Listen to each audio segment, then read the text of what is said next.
Să înălțăm România se numește. Astăzi e ziua înălțării lui Iisus Hristos după 40 de zile de la înviere, da?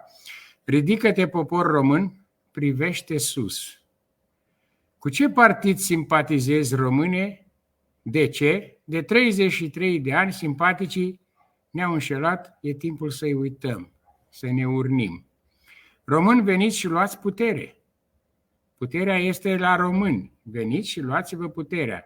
Rețeaua profesioniștilor Renaștem, o găsiți pe renaștem.ro, acolo puteți să le comunicați. Angajează seniori plus 60 de ani să lucreze la domiciliu și pe secția de vot. Strada nu ne mai protejează.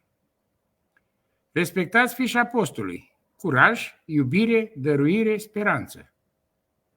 Formați sfatul seniorilor plus 60 de ani și lista candidaților 35-65 de ani.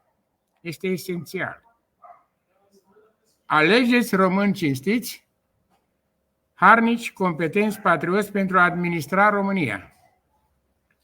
Recompensa este sigură. Câștigurile sunt uriașe.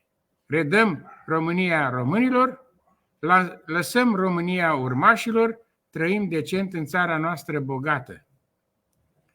Lista seniorilor și lista candidaților o transmiteți e-mail, numele județului și sectorului pentru București, arondrenaștem.ro.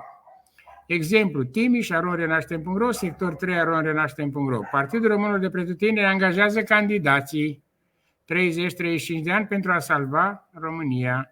Organizăm concurs pentru funcții în administrația României. Candidații eligibili vor fi doar cei avizați de sfatul seniorilor. Trimiteți CV pe mail. Nume, județ, sector, București, pentru București și arondrenaștem.ro. E atât de simplu.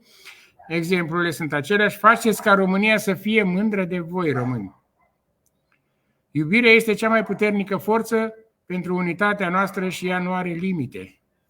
Iubiți-vă țara și nu pe conducătorii ei efemeri. Iubiți-vă neamul și nu pe desfrânații noștri de șefi. Iubiți și dăruiți, primiți și mulțumiți. Fiți binecuvântați, frați români, Dumnezeu să binecuvânteze România.